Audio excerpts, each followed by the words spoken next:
Are we supposed to announce it now, or You could say no. true flagship plus something unique? They did it just because they knew that Apple was going to do it. So you don't think this is something that customers have been yearning for? I doubt it. The commenters are pretty switched on. Break the problem down. Design, pretty good. Camera, pretty good. Software, pretty good. Yeah, it's the best phone product we made so far. Why didn't you use this chip? Why didn't you use this chip? These questions just come like over and over again. Hey, why don't you have this engine or that engine? Like, what's up with the smartphone industry? My patience is running pretty thin on this topic. Hello everybody and welcome to another episode of Nothing TV. Today I'm joined by Carl Pei. We're recording very close to our design studio here in King's Cross.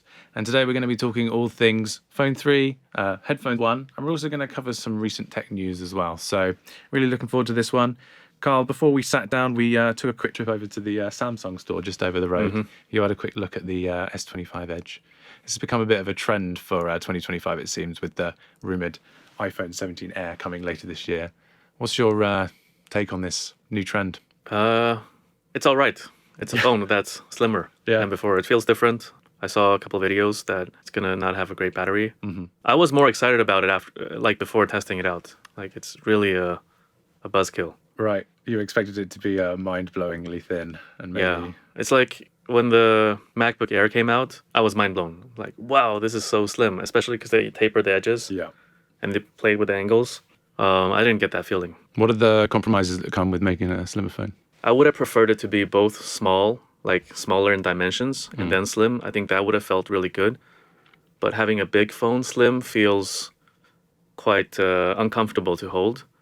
But the big problem is the battery, right? So if the phone gets even smaller, then the battery will be even smaller. Yeah, the cell size for the Edge is 3,900 milliamp hours, which is... 39 or 29? 39. 39. That should be okay. Should be fine for a day. But the reviewers have said that it's not very strong, so I don't know. I don't want to test drive it, so yeah.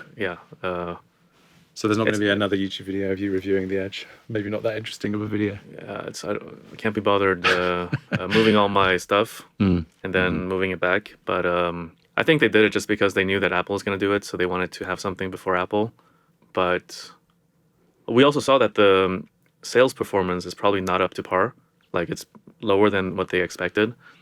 We actually thought about it for next year, whether we make a slimmer phone, but after seeing those numbers, maybe it's something we can hold on for now. So you don't think this is something that customers have been yearning for? I doubt it, but yeah, let's see what happens. Let's see what happens. I can assume that the R&D that goes into a product like this has got to result in some pretty big, the Edge costs £1,100, which seems quite high. I mean, a naive take, but like less material in a phone should make it cheaper, right? Yeah, I mean, there's just going to be like a fixed cost to making a new variant of a phone. So I don't think it's going to be anything crazy, but the uptake in sales will be minimal. So I don't know if it's worth investing. I think just thin alone is probably not enough, at least for us. It has to be thin plus something else. I don't know what that could be. Yeah. Well, like you said, smaller phones in general, like it seems our community wants smaller screen sizes, not thinner. Yeah. I would love a smaller screen size phone. Yeah. So I thought we'd kind of kick things off by recapping what's happened over the last 6 months. We launched Phone 3A series. We had a big event in India to launch our new CMF products. We hit 1 million subscribers on YouTube, 1 million followers on TikTok, and we also found our community edition winners for 2025. So and 100,000 community members. Community members, right? Yeah. So it's been massive. What's your how are you feeling after first half of the year? I'm feeling pretty chill. I'm sleeping really well. Okay. I slept for probably 10 hours each night during the weekend. So it's good. Nice. It's good that we're gradually picking up momentum. Yeah, but it's worth acknowledging that the second half of the year is going to be pretty massive for us as well. Yeah, I think it'll be fine. Like, this year is going according to plan, and the products are a lot better. I feel like the team has gotten to a good place where we can deliver some really high quality products. With the 3A series, it was probably the first time where the cameras were up to par. We felt that way definitely before launching the products, but it's also good seeing all the reviews and all the scores that were actually improving as well. Yeah, so very exciting. Now we have, because camera is a very important part of the phone experience, but it's not really an area where you can differentiate a lot. You can either have a poor experience or you can have a pretty good experience. It's like, it doesn't change the game, so to speak. I'm sure you're aware that the community's expectation for Phone 3 is kind of through the roof. I think that probably comes down to having to wait for 2 years and it be rumoured for so long. Are you confident that we can deliver on how high these expectations have become? I think you have to be really humble, because there's real people out there who've saved their hard-earned money to buy our product. Um, so we shouldn't take that for granted, and we should always have a little bit of anxiety that it's maybe we haven't thought about all the angles, all the corners. Yeah. But having said that, it's a pretty good product. I think it's going to do well, but ultimately we're not the judges of that. Yeah. Normally comes down to people wait for the reviewers, don't they? The reviewers, but perhaps more importantly, the consumers. Great. All right, Carl, on to another recent tech news story. Sam Altman announced the acquisition of IO, a startup founded by former Apple design chief Johnny Ive. Did you catch that announcement video? Yeah, I have a lot of thoughts, but I think ultimately I'm just really excited to see hardware being more exciting. OpenAI is a software company now branching into hardware. I'm not sure that there's a form factor right now that can displace a smartphone, but I'm all for people trying. I mean, that's how we get innovation. People have ideas, they try it. Some of the ideas work, some of the ideas don't work. But if we collectively find something that works, that's good for everybody. Yeah, that seemed to be the biggest kind of hint in their video was Sam suggesting that existing products like phones and laptops are not ideal for fully leveraging AI's potential. Yeah, I don't know. Like, I think phones are great. I mean, there's so many phones out there. More than 1 billion are sold every year. So you have the distribution size, it's really wide. Everybody has a phone. And I think AI needs data to be really smart. So I think phones have a lot of data. If you look at other form factors like glasses, they might be cool, but they don't have any data. Like, you don't do much on them, right? You take some photos, take some videos, but that's about it. Whereas everything's on the phone. So Yeah. both in terms of scope, like scale, but also the depth, I just don't see any other product displacing the phone. But I'm super happy to be proven wrong, because frankly, it's a bit boring to live in a world where we don't see much innovation on the hardware side. So hopefully they can invent something different and change the game for the hardware industry. You always have to admire people taking risks, eh? Yeah. And I think there's a lot of rumors and speculation about what this new form factor might be that they're dreaming up. A lot of people think that Johnny Ive wearing a pair of glasses in the video was a hint that they were going that way.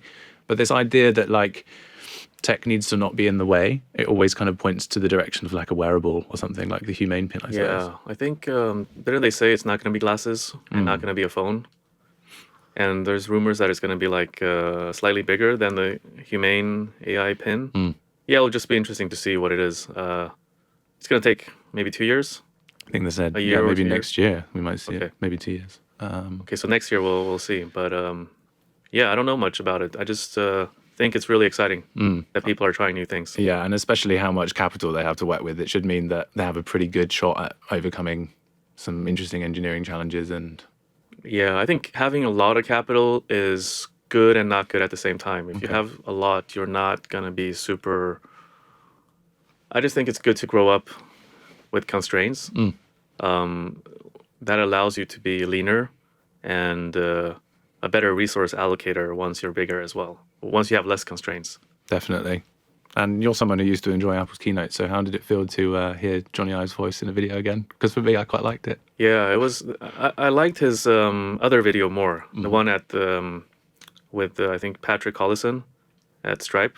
Yeah, I like that other video more. It's also one of his recent videos, but I'm happy to see him back. Like, he used to be a staple at the Apple keynotes. I Yeah. mean, it's a part of our childhood. Yeah. He really cares a lot about the technology and the design and the products. So I really like that view of the world. Like, sometimes we're too numbers focused, too business focused, where I think he just approaches it from a really interesting, like, humanities angle. Very inspiring. Very inspiring. I think the way he speaks about any given topic is very romantic and optimistic. And I just think, Yeah. like you say, it's just almost very calming. Yeah, Sir Johnny Ive. Yeah. Can't wait. Well, legend. Okay, another piece of news recently was the release and announcement of Sony's XM6. Hotly anticipated over-ear headphones.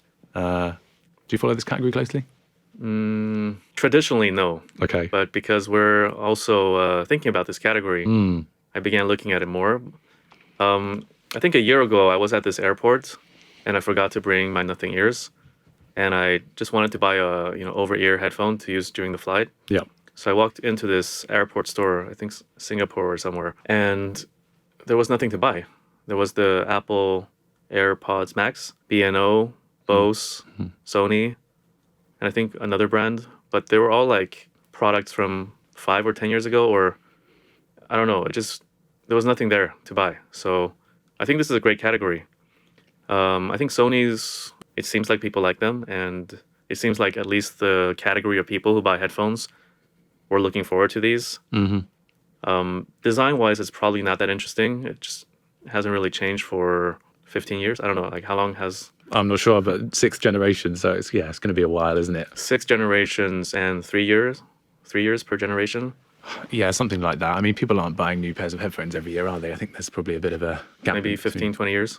Yeah. Yeah. But they know what they're doing. I mean, I think you talk about design there. That kind of really informs the type of people that buy them. I see these a lot on the London Underground, business people, very stealth look, I suppose. And there's a lot of people that took inspiration, like other companies that took inspiration. So, like if you had ChatGPT generate noise canceling over the ear headphones, it'll probably look like that because so many companies are just copying the Sony concept.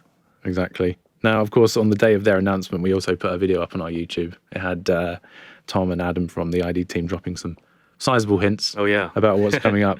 So I guess people don't really have a kind of any expectation for a pair of over-ear headphones from us. We've done TWS, we've done Ear Open, which is a slightly different category. So fresh expectations, but do you think, it's quite a mature space. So do you think we're going to be able to deliver something compelling?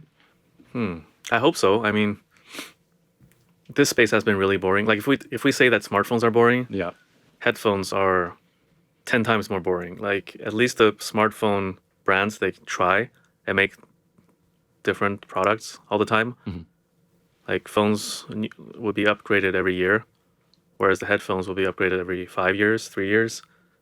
So it's really, really boring. So I think we're at a point in our maturity where it makes sense. I think the team has gotten really strong. We talked about camera earlier, but also on the acoustic side, from when we released Ear 1 in 2021 until now, I think we built like one of the industry's best acoustics teams. So on that side, we're fine. Of course, a new form factor posed a lot of new challenges because it wasn't just acoustics in a true wireless format, like a earbud format, but it was over ears, so it worked a little bit differently. Also, the ergonomics are very different, like when you have to wear something versus have something in your ears. So we spent a fair amount of time studying that and making sure we had a product that felt really comfortable. And like people's heads are all very different, so we just had to make sure that all types of people could find comfort in the headphones. I think one of the things that's been funny around the office lately is the industrial design team has been in measuring everyone's heads. So there's been fun scenes in the office where people have these like big piece of apparatus measuring their ears, measuring the size of their heads. So a lot of work seems to have gone into this. I think we have something very different and very compelling, and that just looks super nice. But as you say, it's a new category for us. So I think we should still be a little bit humble and see how things go. Yeah, I think we were very open when we did our first smartphone, like, hey, this is our first crack at it. It's our ticket into the market. Is that kind of a similar attitude with this one? Or do you think our maturity brings with it some expectation that we actually deliver something good on a first try? I think the latter. I mean, the team is so much stronger than 4 years ago. So product-wise, it's going to be very high quality. Wicked. No, really excited about this. I think in terms of categories I wish we could have entered, like this was up there. So yeah, we've been hearing about it since day one, right? When? Headphones when? Headphones when. Yeah. And it's going to be so interesting as well because our earbuds are so well known for their design, but it's on such a small scale, like minute. But with headphones, there's quite a lot of surface area to kind of, as a blank canvas for our ID team to kind of show what they're all about. So, and it's so visible, right? Like earbuds, you have to like really look carefully whether somebody's wearing nothing or not. Whereas for the headphones, you can just see from 10 meters away, oh, that's like Nothing Headphone 1. Yeah, I think for anyone who's a fan of ours, it's going to be the best way of showing the world. Yeah. I look forward to it. Cool. I guess the biggest comment in that video as well was Tom saying that he thinks that our headphones are going to be better than AirPods Max. Now, Carl, this is a pretty hefty claim. I just wondered if you thought we had the capability to compete with a product like that. I think that's... yeah, maybe second best. I don't know. Like, Apple are really good, right? They have so many people and so much resource. So, and I think the biggest thing for them is that they own the full stack. So they own the headphones, they own the smartphone, they own the computer, they own the chips in the headphones and the chip in the computer, and they own the software. So everything can work really seamlessly. Yeah. And they've been deliberately like keeping people away from integrating with their ecosystem so that they have higher switching costs for their users. So at least on that part, it's impossible to surpass them. Like we're never going to be able to make Nothing Headphone 1 work as well with an iPhone as Apple product does, unless they change their policies, which I don't think they're going to do unless they get sued by the government, which they are being sued in some countries, Yeah. US, EU. Exactly. So yeah, but right now it's all about the App Store, I think, right? Or App Store and maybe search. I'm not sure. Regulators haven't started looking at the protocols yet. Hopefully they do soon. Yeah. I mean, I think it's also, really exciting. Tom and Adam were talking a lot about the new control interfaces we have as well, trying some legitimately new things. And of course, industrial design is one of our strengths. So really looking forward to seeing those. Okay, Carl, it's probably time to talk about Phone 3, which is, at the time this video goes live, we're probably going to be kind of mid-launch cycle, so there's going to be lots of details out there. So I thought maybe we could cover some of the things we already know, and then maybe I'll try and squeeze some fresh information out of you as well. Does that sound good? Let's try. Okay, so I guess the first thing is, about a month ago, you went on the Android show, and out of nowhere, you dropped that Phone 3 is going to cost somewhere in the realm of £800. Now, from that information alone, there are lots of comments. Some people really excited about what device we could offer for that price point. And some people, a little bit confused, because this is without question going to be the most expensive product we've ever put to market. So I guess my question to you is, what can people expect without revealing too much from Phone 3? It's going to be our first true flagship. It's going to be the best smartphone we've ever made. Everything will be better than its predecessor from a material standpoint, from a performance standpoint, the chipset, the camera, the battery, the screen, all that stuff, plus something really unique. Okay, that sounds good. And we've become quite well known for our mid-range devices, but maybe you can talk a little bit on, similar to the headphones question, like, what's the business intent? Like, why is now a good time for us to be doing our first proper flagship? Yeah, I mean, we never started this company to be like known for mid-range phones. We saw that the tech industry got really boring, and also that these personal computing devices that used to help us be more creative are no longer serving that purpose. Like, if you think about the personal computing revolution, that allowed so many regular people to use the computer, whereas in the past, the computers were only available for government or big businesses. So that really enhanced people's creativity. If you have an idea, you can use the personal computer to create the idea into reality. The main computer today is a smartphone, but the smartphone is just not a creativity tool. It's just a box that keeps us kind of addicted to algorithms. Actually, we're creating content right now for those algorithms. Exactly. But so the tech industry got boring, and the tools weren't helping us be more creative. So that's what we're all about. Like, how can we fix this? Because we think that ultimately creativity is a great skill. It's not just about art or design. It's about solving problems, and that's what humans are uniquely good at. So we have all these types of products. So we want to create products in different price categories so that more different types of consumers can take part of this. With the flagship line, it's about putting our latest and greatest ideas out there. And then for our mid-price line, it's about making it more accessible to a wider audience and having a well-balanced experience. Yeah. And I think you mentioned in the previous Nothing TV episode about Phone 3A series that as a company, it's all about balancing your appetite for risk. I think maybe it's an assumption, but is us taking on a higher bond price product like Phone 3 a sign that things are going well for the company and that we're able to kind of take on a little bit more risk? Yeah, I guess the contrary would also be true. Like, if a company stops making flagship phones, then they're probably not doing as well. But I think more than the risk, it's about like affording to build it. Like, the cheaper phones, they cost less to develop because they're easier. The more expensive phones, the flagship phones, they cost way more to develop and engineer. So it's about having the resources available to really take a stab at showcasing the full extent of our vision based on our current capabilities. There's also been lots of really ambiguous tweets around Glyph. I think recently we saw a tweet saying that we killed the Glyph, and then there's been lots of ambiguous name and date teasers going out. Is there anything you can tell us about what's going on there? Are we supposed to announce it now, or? You could say no. Okay, so then just stay tuned. It's gonna be.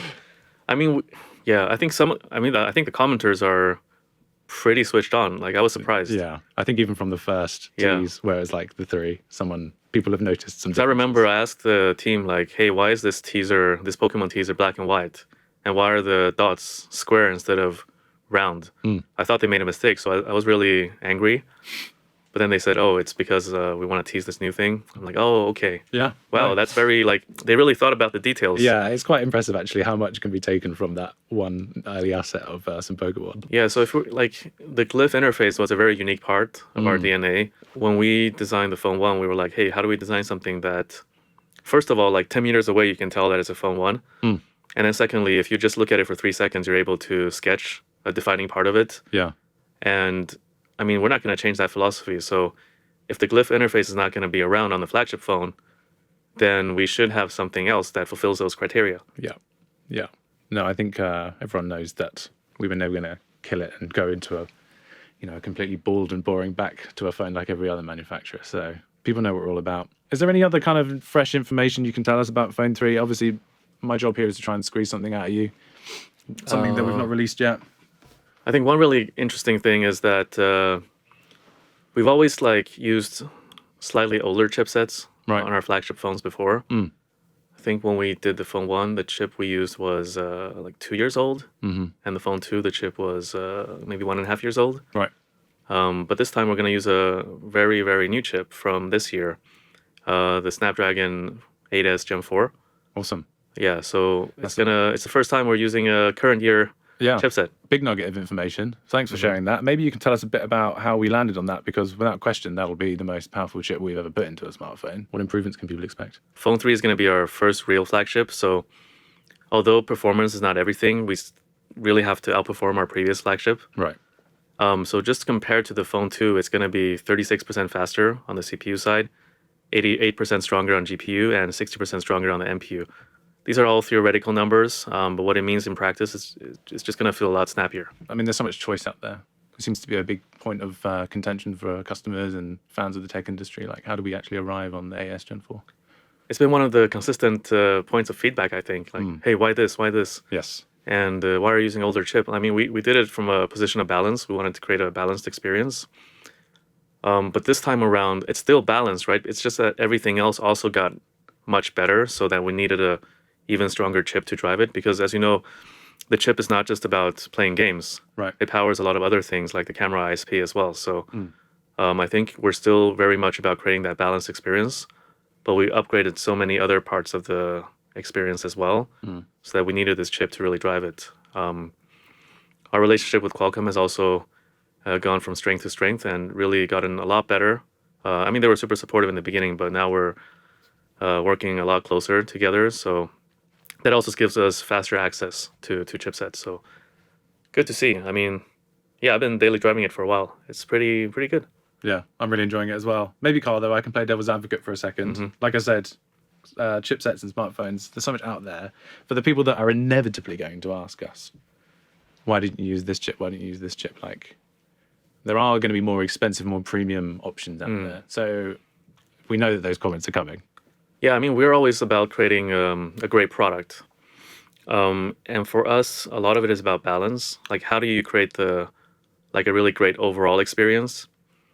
Other companies might choose to focus on spiking the experience, like have a slightly less good phone, but spike it somewhere. Right. Yeah. Like spike it on the camera or make the processor the standout feature.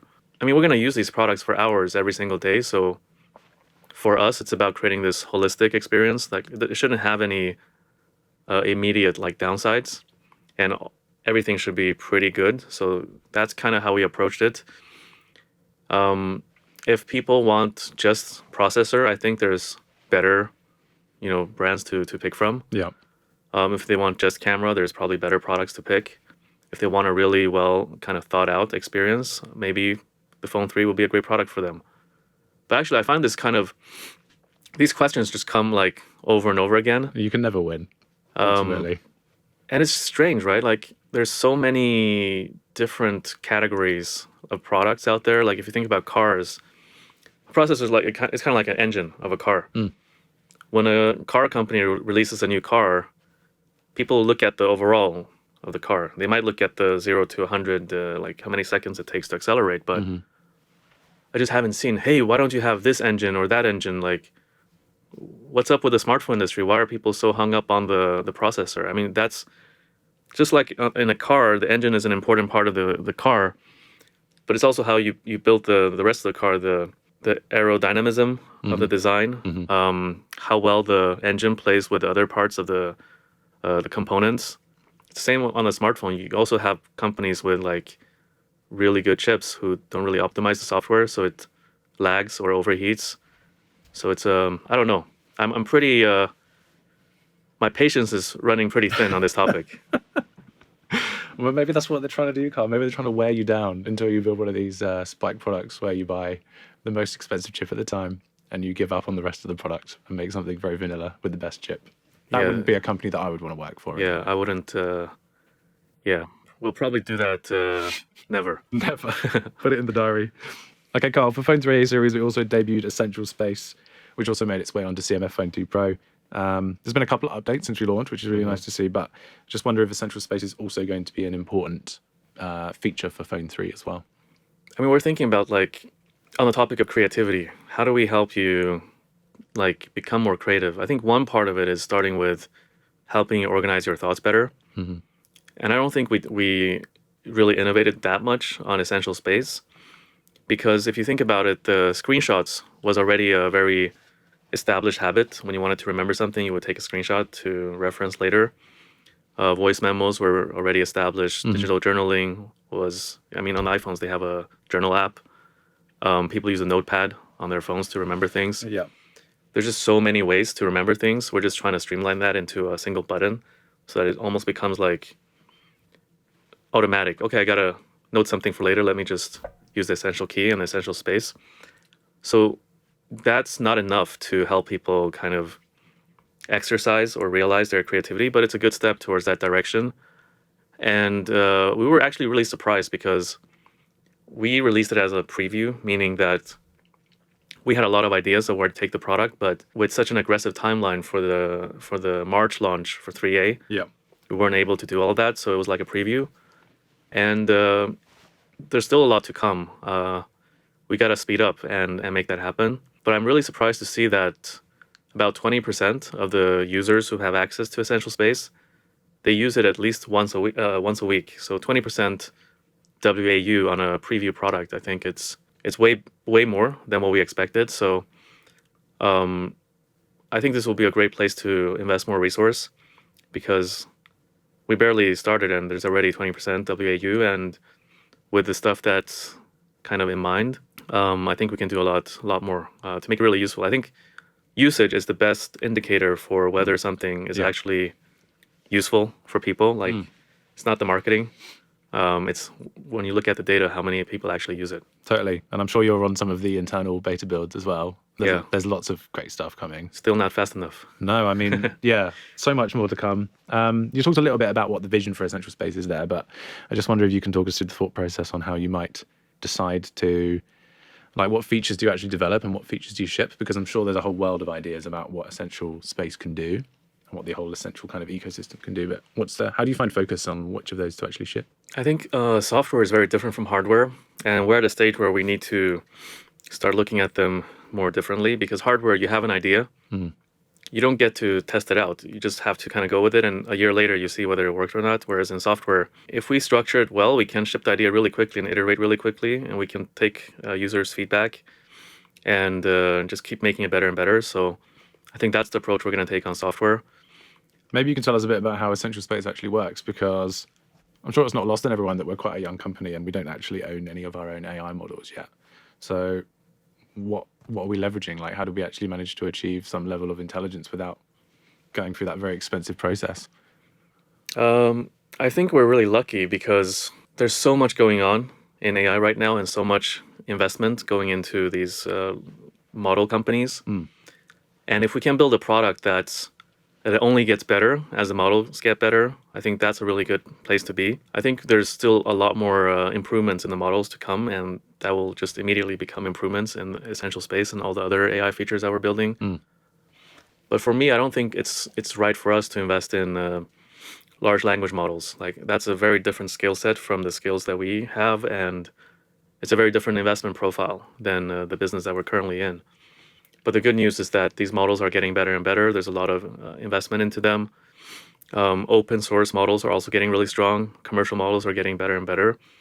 So as long as we can create a product that people love, we can just keep changing which model we use in the back end to the latest and greatest, and just improving that experience incrementally every single time, every couple of months. I think it's a great place to be. And the models are, because of the competition in the model space, the prices are also going to go down. So the cost for us running something like this will also go down over time.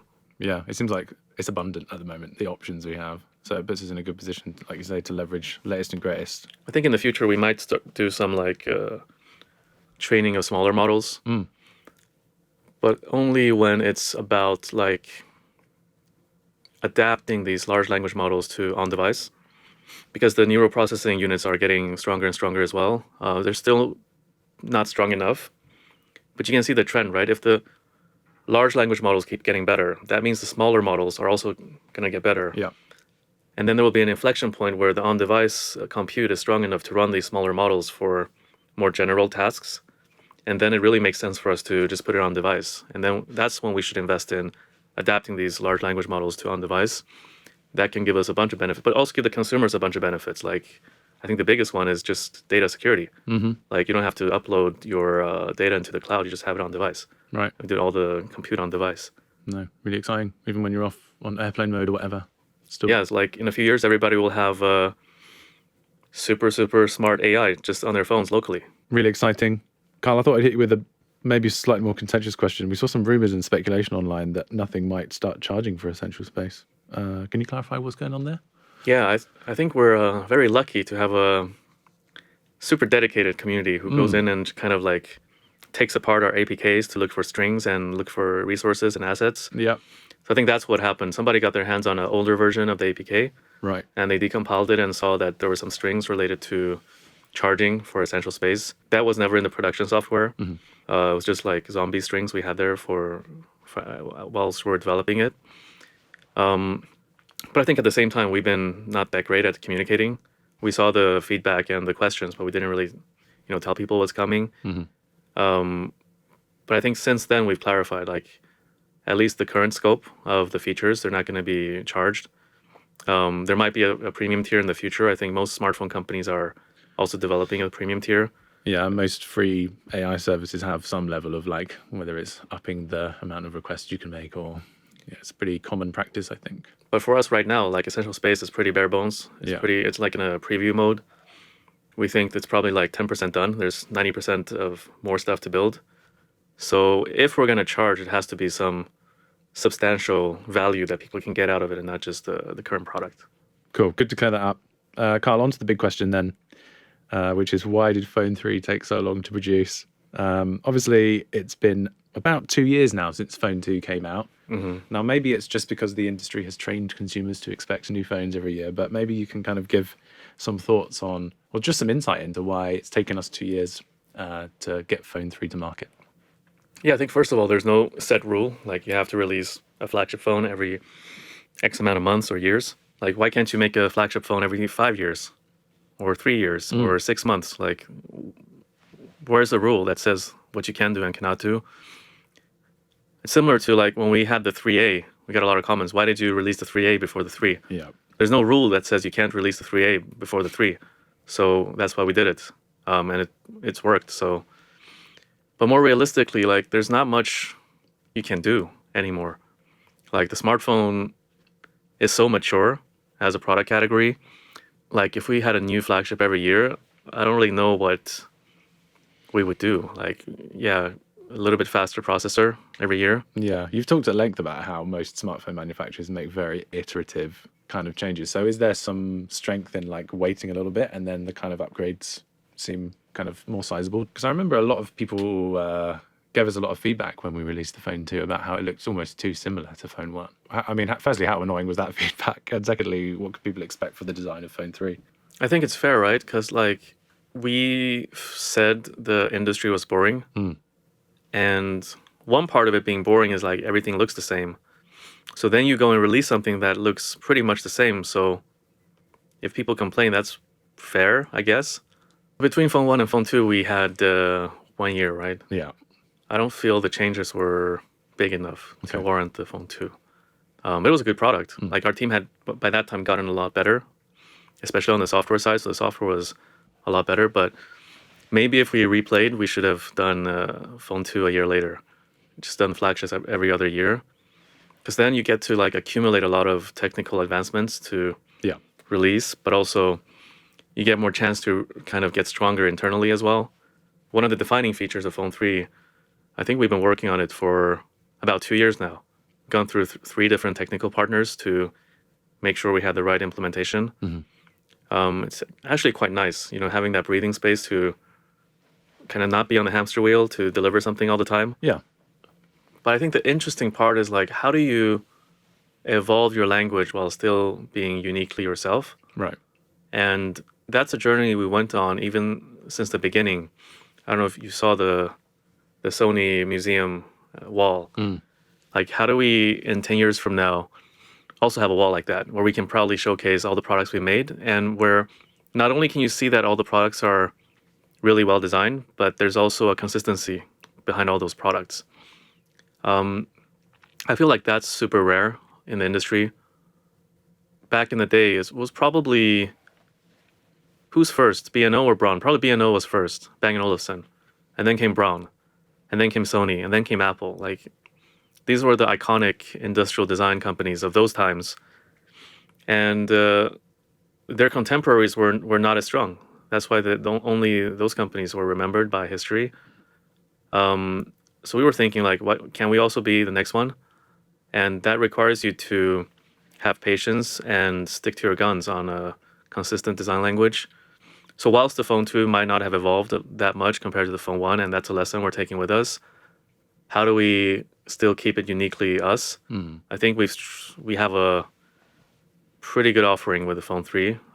Great balance. It's uniquely Nothing, but also a very fresh, new direction. I think we used the phrase technical warmth. Do you think that still applies to phone 3? Yeah, it's more technical and more warm. Yeah. Even more so than before. Great. No, really excited about the design. But yes, I think worth mentioning as well, Carl, we've seen lots of fan renders online. I think there's even been a couple of people claiming there's leaks. Can you confirm or deny if any of these are close to what we're actually shipping? I think one of them was like a prototype. Not the phone that we're releasing, but one of the many variants of prototypes that we made. But I think apart from that, everything else is fan made. So there's one out there. There's like an early. Yeah. Okay. Yeah. Let's see if people can tell which one. Well, I think the big question is whether it's going to be worth the wait, because people have been kept waiting for 2 years. Do you think do you think people's expectations are going to be met?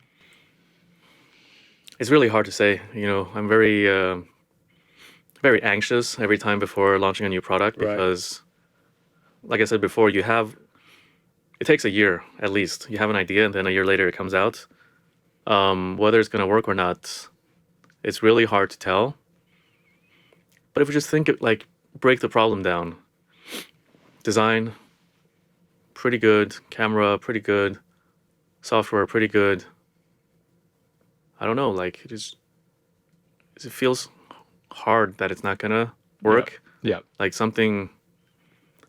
Yeah, just knock on wood, but I think it's gonna be okay. Yeah. Well, all I can tell you is that, like, internally, we have a lot of very tech nerdy people who love their smartphones and love their tech. And without question, like, this is the product that I feel has like the most buzz amongst our own team members. Like, people are pretty psyched to swap over to this when it releases. So I think that's a good indicator.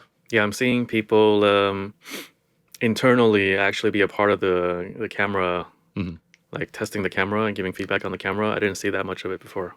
Yeah. Well, I guess another acid test really is, Carl, I'm sure you've probably shown your phone 3 to investors or close friends and family. What has their reaction been when you've pulled it out of your pocket? They like the thing that we can't talk about right now. Okay. Yeah, it's fun. It is fun. So much fun. Yeah, it's the best product, or the best phone product we made so far. Let's keep it at that. Okay, Carl, I think that about brings us to the end. Thank you so much for joining me today for a chat. We only had a short time with you, but I think we had a lot of fun. Yes, thanks for having me. It's going to be lots of fun to evolve this format. Maybe in the future we can release like audio-only versions of this, or maybe we can get some new external guests in. Who knows? Are we going to have a really nice logo intro? We need to get a logo made. Maybe we'll get like a waveform set as well. I think we need a studio. Yeah, I mean, studio is easy, but like, are we gonna have a nice intro animation with music? Let's see if we can get a Nothing TV? jingle. Yeah. Right. Any comments on what a Nothing jingle could sound like down below, please? But yeah, it's been lots of fun. Be sure to stay tuned to our YouTube and our socials for all the latest news on Phone 3 and Headphones 1. Plenty of exciting stuff coming up. And until next time, see you around.